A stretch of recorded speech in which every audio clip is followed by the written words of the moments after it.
Hello दोस्तों, उम्मीद है आप सब लोग ठीक हैं। और this is Suhail Anjum here from the platform of needcryptoguide.com। और आज हम अपने crypto beginners guide boot camp के lecture number 1 the story of money और द बर्थ ऑफ बिटकॉइन पे बात करेंगे। ये एक हमारी crypto currency guides for beginners की कंप्रहेंसिव ट्रेनिंग है, जिसमें हम लोग क्रिप्टो करेंसी ट्रेडिंग को फ्रॉम स्क्रैच से सीखने की कोशिश करेंगे। और मेरे नॉलेज और मेरी रिसर्च के मुताबिक जितनी भी चीज़ें हैं, वो सारी की सारी मैं आपके सामने प्रेज़ेंट करने की कोशिश करूँगा। सो तो बात कर लेते हैं the story of the money पे। ये बहुत इम्पोर्टेंट है कि हम मनी के कॉन्सेप्ट को समझें। ये चीज़ देखें कि प्रीवियसली हम कौन से ऐसे मीडियम्स यूज़ करते रहे हैं। उन मीडियम्स के साथ ऐसा क्या गलत हुआ कि वक़्त के साथ उनको मॉडिफ़ाई करना पड़ा या उनको एलिमिनेट करना पड़ा। और लास्टली जब बिटकॉइन की बर्थ होती है, तो लोगों ने इसको रेवोल्यूशनरी पेमेंट मेथड क्यों कंसिडर करना शुरू कर दिया। Almost most of the European countries ने तो बिटकॉइन पेमेंट्स को इन रियल लाइफ एप्लीकेशन में एक्सेप्ट कर लिया है। The countries like third world countries, they are still thinking to regulate। तो अगर मैं कहूँ कि ये नियर फ्यूचर में पूरा का पूरा पेमेंट मेथड अल्टरनेट के तौर पे कंसिडर हो सकता है, तो मे बी मैं गलत नहीं होऊंगा। तो स्टोरी ऑफ मनी पे हम बात करते हैं, तो इसको अंडरस्टैंड करने के लिए हमें कुछ ईयर्स बैक जाना पड़ेगा, ताकि हम ये देखें कि प्रीवियसली ऐसे कौन से मीडियम्स यूज हुए और वक़्त के साथ उनकी मॉडिफ़िकेशन या एलिमिनेशन होते-होते हम लास्टली जिस पेमेंट मेथड पे पहुँचे हैं, यानी कि बर्थ ऑफ द बिटकॉइन, वो सारे के सारे दरमियान के प्रोसेस को हम डिस्कस करने की कोशिश करेंगे। तो बात कर लेते हैं हम evolution of medium of exchange की। वी ऑल नो के मैनकाइंड में सबसे पहले बार्टर सिस्टम जो कि 6000 बीसी में इंट्रोड्यूस करवाया गया था। लेटर ऑन हमने इसका मॉडिफाइड फॉर्म क्वाइंस ए जो कि 650 बीसी में इंट्रोड्यूस आई, and then we start adopting the first form of printed currency at 960 AD.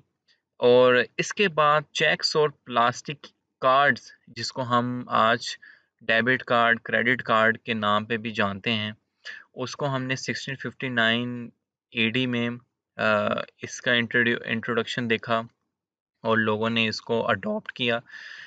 And then e wallets, जिसमें सबसे पहला ई वॉलेट्स 998, जिसको हम डिजिटल कैश कॉन्सेप्ट के नाम से भी जानते हैं, वो इंट्रोड्यूस हुआ। And the finally at the end of 2008 bitcoin की बर्थ होती है। तो ये सारा का सारा प्रोसेस हम देखने की कोशिश करेंगे कि फिर ये सारे मराहल से गुजरने के बाद फाइनली बिटकॉइन की बर्थ कैसे होती है। तो let's talk about barter system.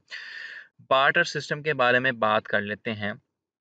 ये फर्स्ट मीडियम ऑफ एक्सचेंज था मैनकाइंड के लिए, जिसके मुताबिक हर एक इंडिविजुअल एक ऐसी चीज़ या एक ऐसी सर्विसेज में महारत रखता होगा, जो कि वो लेटर ऑन एक्सचेंज करेगा किसी एक दूसरे पर्सन से, जो कि अनदर महारत रखता होगा अपनी उस गुड या सर्विसेज में।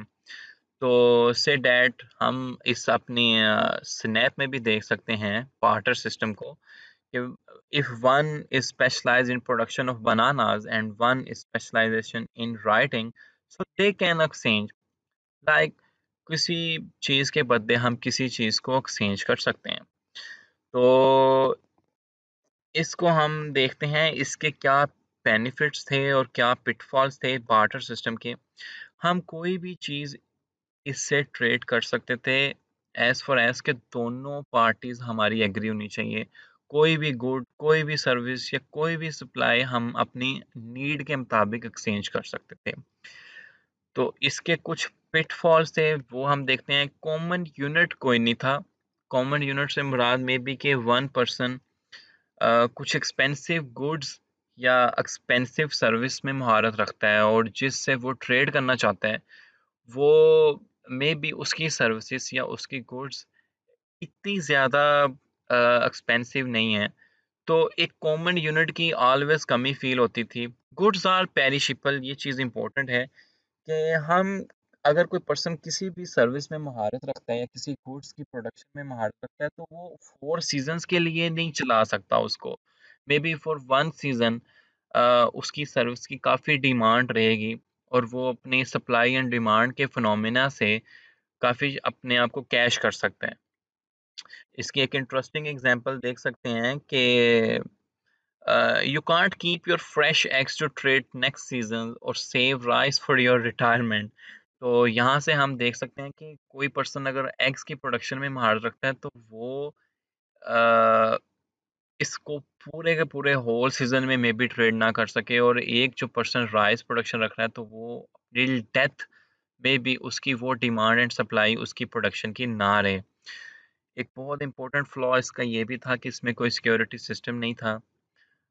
कोई भी पर्सन किसी भी बंदे की कोई गुड्स चुरा ले, तो कोई आइडेंटिटी नहीं है या कोई ऑथेंटिकेशन नहीं है कि ये चीज़ इसी से बिलोंग करती थी। तो ये कुछ फ्लॉज थे बार्टरिंग सिस्टम के। Then we come up with coins as.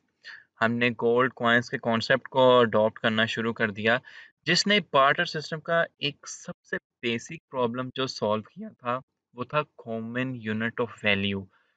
Common unit of value ऐसा था कि अब लोग कॉइन्स खरीद के अपनी से डैट उनकी कोई गुड्स एंड सर्विसेज है, वो उस गुड्स या सर्विस को with the passage of time coin से रिप्लेस कर लेते थे, जो कि जो नेक्स्ट पर्सन है वो भी अपनी गुड्स एंड सर्विसेज की अपनी उस टाइम की वैल्यू के मुताबिक उसको कॉइन्स में चेंज करता था, gold coin.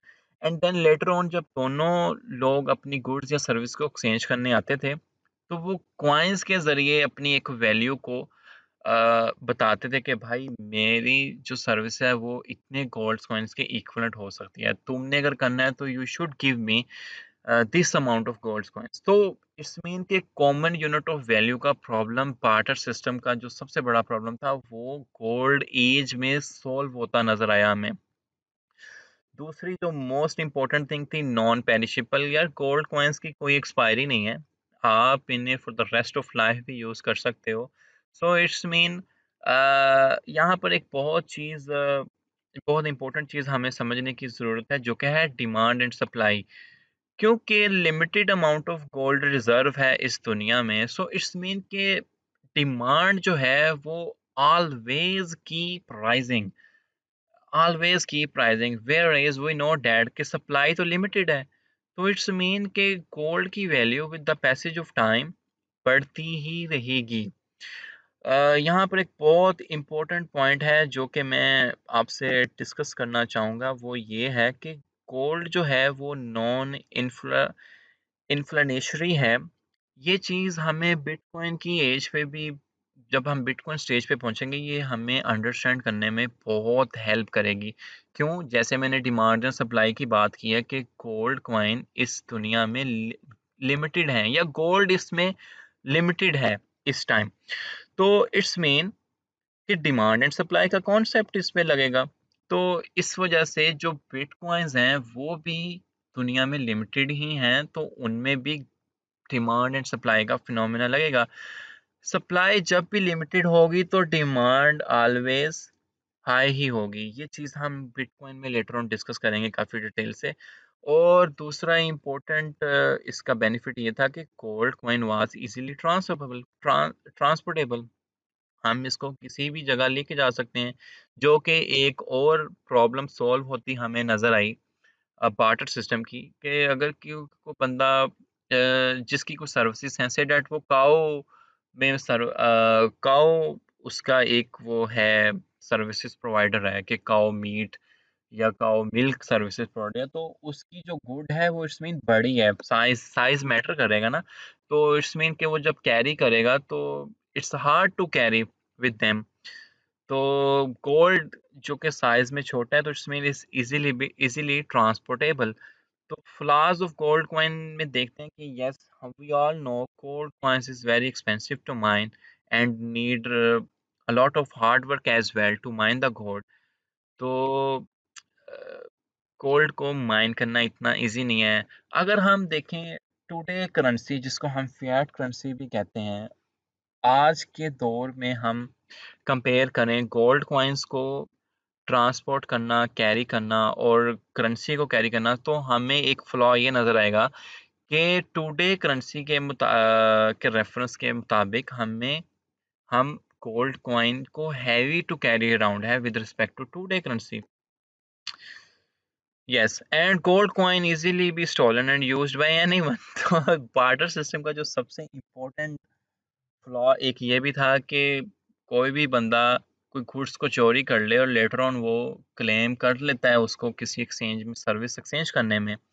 Similarly gold coin भी चोरी हो सकते थे, कोई सिक्योरिटी नहीं थी, तो means the most elemental problem still not solve जो कि सिक्योरिटी रिलेटेड थी बार्टर सिस्टम है। So it's mean gold coins have some benefits but it have also some flaws as well. So later on then we came to the concept of paper currency. ये ये paper currency, how did paper currency came around and being used? ये people want to solve the issue of security related to gold coins. Gold coins से related जो security concerns थे वो लोग solve करना चाहते थे उसको, तो पेपर करेंसी ने किसी हद तक इसको सॉल्व किया।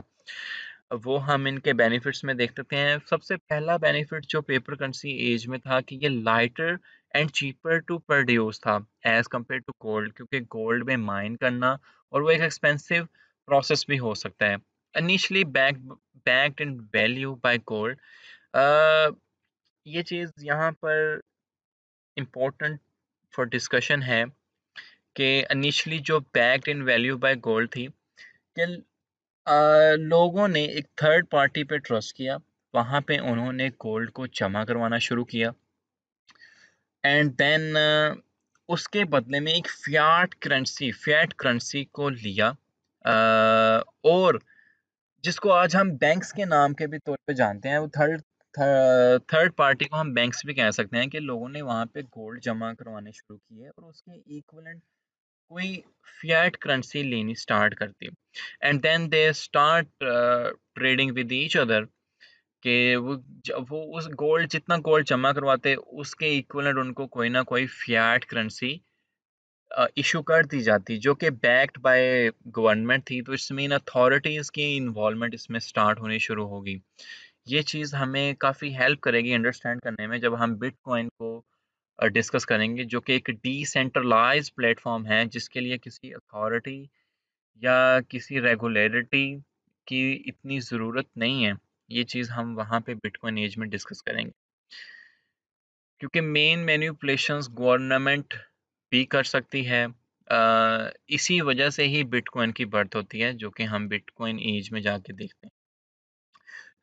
Similarly paper currency have some pitfalls as well. ये भी इजीली स्टोलन की जा सकती है, कोई शक नहीं है। पेपर करेंसी है, just it's a paper notes, तो anyone can steal these notes and use them again, so nobody can claim these notes belongs to them. So it's mean कि एक जो basic problem still security related था barter system में coins age में, वो paper currency age में still exist कर रहा है। अच्छा, ये चीज़ इंपॉर्टेंट है, fiat currency were inflationary and still inflationary, कि हम जितनी ज़्यादा प्रोड्यूस करेंगे more we lose the value. जैसे जो गोल्ड कॉइन है वो उसकी अमाउंट लिमिटेड है, वो reserve limited amount of reserves हैं, तो इट्स मीन के डिमांड एंड सप्लाई का कॉन्सेप्ट उनमें लगेगा।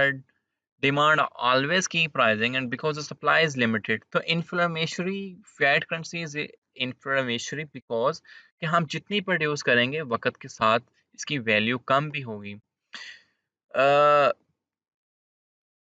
ये चीज़ जो black money and parallel economy, इसमें मोस्टली हमारे सियासतदान इन्वॉल्व होते हैं या कोई भी जो मनी लॉन्ड्रिंग वगैरह करता है, वो इजीली पेपर करेंसी से ब्लैक मनी और पैरेलल इकोनॉमी बना सकता है। क्योंकि हम नहीं जानते कौन कितनी मनी को होल्ड किया हुआ है और कहाँ पे कितनी ट्रांसफ़र कर रहा है। तो इट्स मीन वो अपनी एक ब्लैक ब्लैक मनी और पैरेलल इकोनॉमी बिल्ड कर रहे हैं, जिसका कोई रिकॉर्ड नहीं है कि लोगों ने स्विट्ज़रलैंड के बैंक्स में या स्विस बैंक्स में कितनी मनी जमा कराई हुई है, कोई रिकॉर्ड नहीं है। उन्होंने अपनी कि व्हाइट मनी को ब्लैक मनी और ब्लैक मनी को व्हाइट मनी में लोग चेंज कर लेते हैं। कोई रिकॉर्ड्स नहीं है हमारे पास। सो इट्स मीन कि ये एक one of the major pitfall है पेपर करेंसी का, जो कि हमें नेक्स्ट बिटकॉइन में भी हेल्प करेगा अंडरस्टैंड करने में कि यहाँ पर हम कोई रिकॉर्ड नहीं रख पा रहे, लेकिन जब आप जाएँगे बिटकॉइन को समझने में तो आपको एक-एक ट्रांज़ैक्शन का रिकॉर्ड वहाँ पर मिलेगा, और वो ना तो एडिटेबल है और ना ही आप उस ट्रांज़ैक्शंस को रिमूव कर सकते हैं। अच्छा, gold coins reduce the flexibility of banks. Gold systems turn away in 1970, जो कि हमने पहले डिस्कस किया था कि लोगों ने गोल्ड कॉइन अपना जमा करवाना शुरू कर दिए बैंक्स में और उसके बदले में फिएट करेंसी को उन्होंने लिया। ये सिस्टम गिव अप कर दिया 960 970s तक, क्योंकि इसमें लॉट ऑफ फ्लॉज थे और लोगों ने इसकी अडॉप्शन से भी गिव अप कर दिया, बिकॉज़ इसमें भी हायर अथॉरिटीज़ और गवर्नमेंट रेगुलेटरीज़ और गवर्नमेंट मैनिपुलेशन इन्वॉल्व होती थी, तो इस सिस्टम को गिव अप करना पड़ा। बात कर लेते हैं हम अपनी चेक्स एंड प्लास्टिक कार्ड्स की एज की। मेरे ख़्याल में चेक बहुत इम्पोर्टेंट है बिटकॉइन की एज को समझने के लिए। क्यों? इसमें high level of cryptography use होती है, because many features of the check and plastic cards are similar to bitcoins। वो कैसे, मैं ये क्यों कह रहा हूँ, वो हम इसके प्रोज एंड कॉन्स में देख सकते हैं, इसके बेनिफिट्स में देख सकते हैं। चेक्स में हम स्पेसिफाई करते हैं सेंडर एंड रिसीवर दोनों की आइडेंटिटीज को, कौन किसको भेज रहा है, तो सेंडर शुड साइन और रिसीवर का नाम उस पे लिखा जाएगा। आप इसमें क्रिप्टोग्राफी यूज़ होती है, वैलिडेशन जो कि अप्रूव्ड होती है, जिसको हम सिग्नेचर के तौर पे कहते हैं कि sender must have some authentic signature on the cheque so that the bank will approve that cheques. So it's mean कि चेक्स ने जो एक सिक्योरिटी रिलेटेड कंसर्न था, वो तो सॉल्व किया कि कौन किसको कितनी मनी भेज रहा है और कौन कितनी मनी रिसीव कर रहा है। So a user could specify the amount, no doubt. तो pitfalls definitely checks and plastic cards के भी कुछ ना कुछ pitfalls तो होंगे। एक फॉर्म है चेक की जिसको हम बेयरर चेक कहते हैं, वो स्टॉल किया जा सकता है, वो चोरी हो सकता है और लोग आपके पैसे वहां से निकाल सकते हैं। The form of cryptography is too basic and signatures can easily be faked।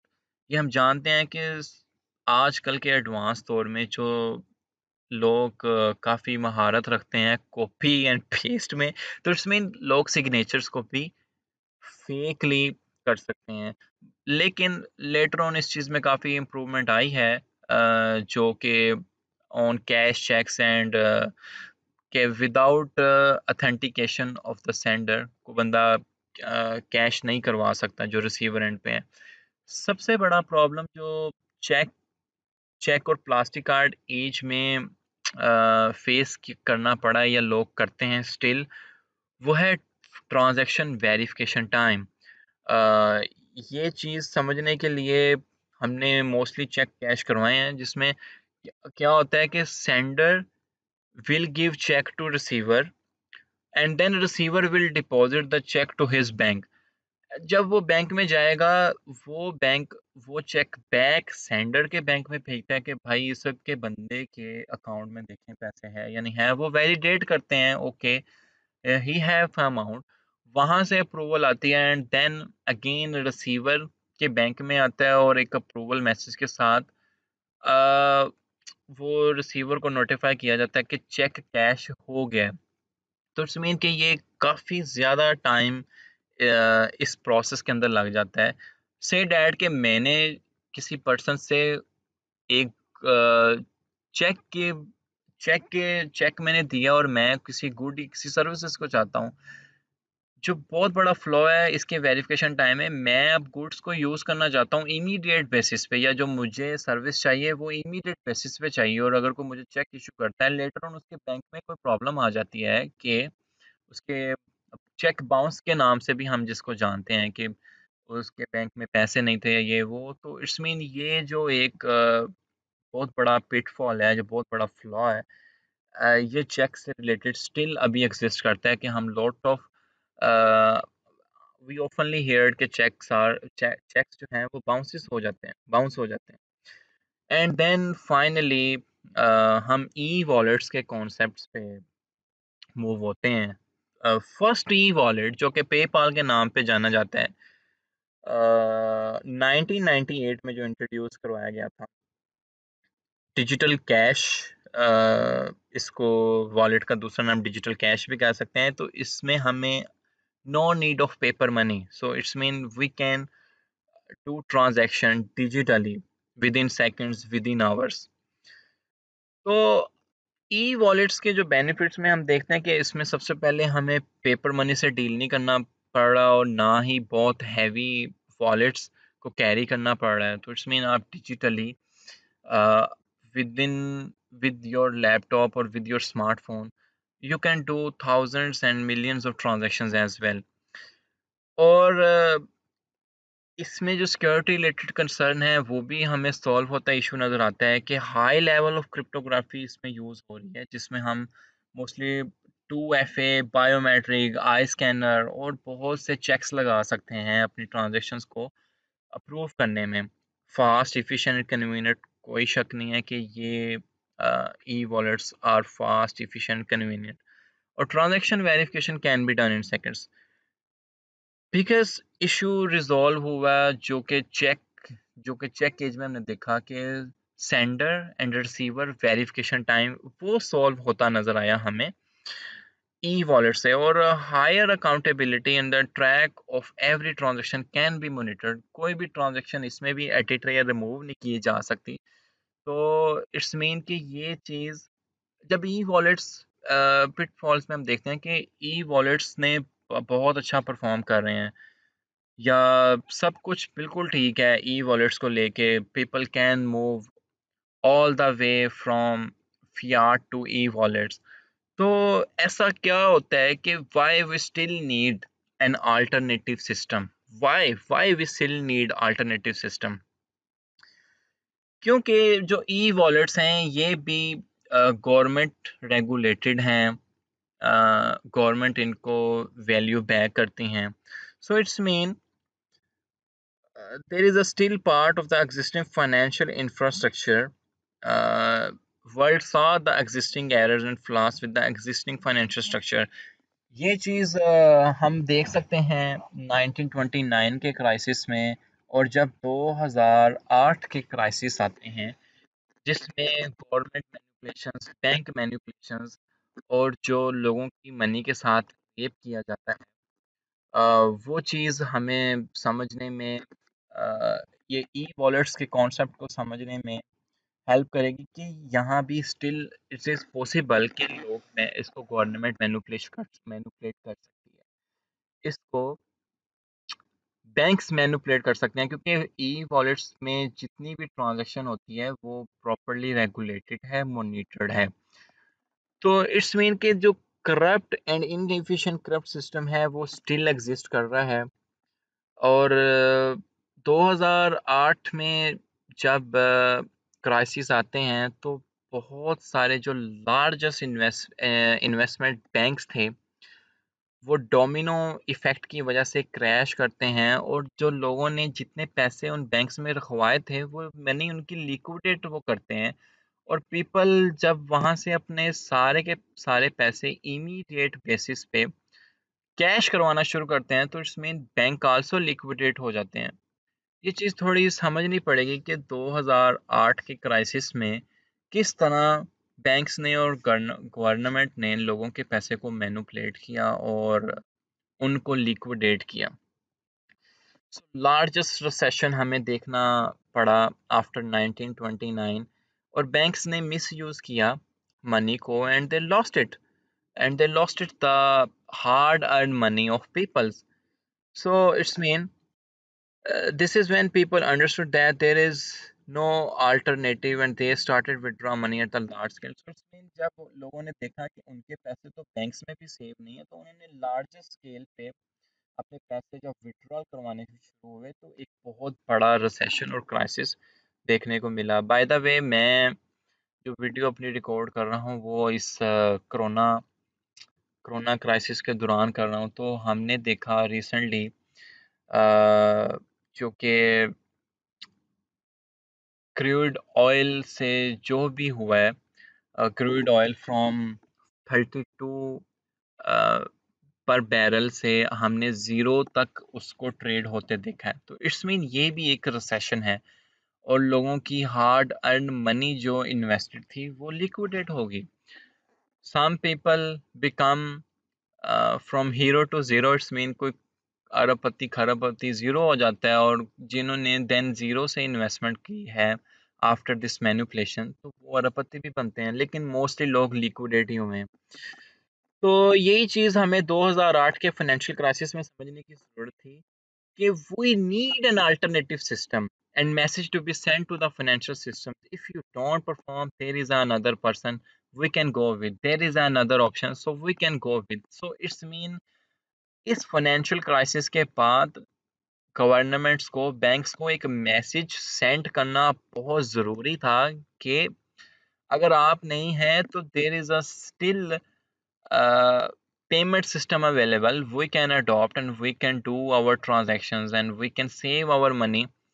हम उस अपनी मनी को सेव कर सकते हैं उस पेमेंट मेथड में। So at the end of the year 2008, group of people या group of individuals under the pseudonym of Satoshi Nakamoto वो रिलीज करते हैं एक वाइट पेपर, जिस white paper with the title of bitcoin, जो कि peer to peer electronic cash system है, person to person electronic cash system introduce करवाया गया वो 2008 के क्राइसिस के एंड पे। आप इस वाइट पेपर को मैं हाईली रिकमेंड करूँगा कि आप लोग लाजमी जाकर इस वाइट पेपर को bitcoin.org में जाके स्टडी कर लें, पूरा का पूरा white paper. It will help you a lot to understand actually what is a bitcoin, a peer to peer electronic cash system.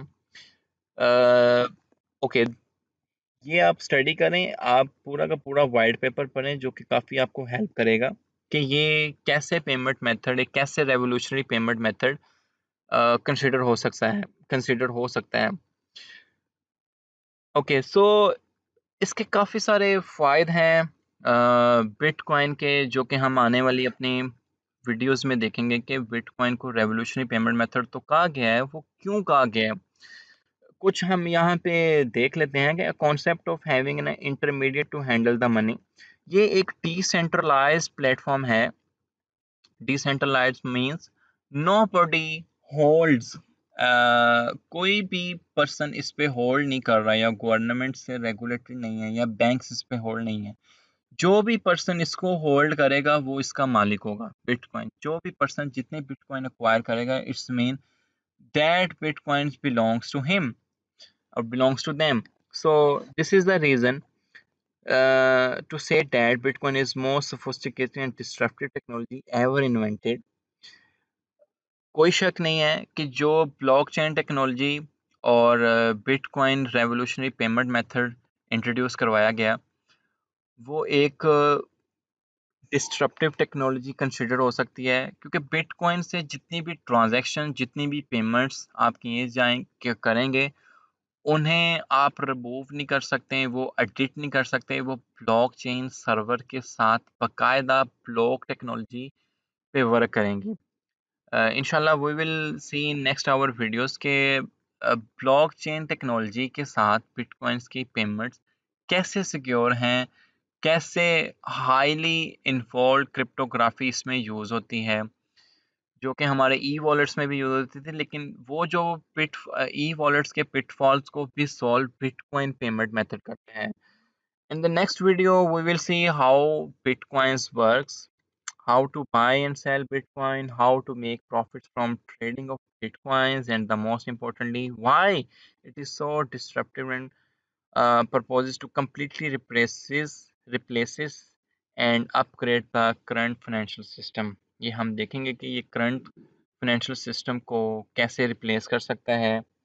आप needcryptoguide.com पे जाएं, वहाँ पे हमने अपनी कुछ बिगिनर्स गाइड के लिए कुछ ब्लॉग्स को वहाँ पे अपलोड किया है, वो आप पढ़ें इंशाल्लाह। काफ़ी आपको आपके कॉन्सेप्ट, आपकी क्यूरीज क्लियर होंगी। और this is Sohail Anjum here, and we completed today the first lecture on the story of the money and how Bitcoin comes to this world. I hope कि आपको ये lecture पसंद आया होगा। So इंशाल्लाह मिलते हैं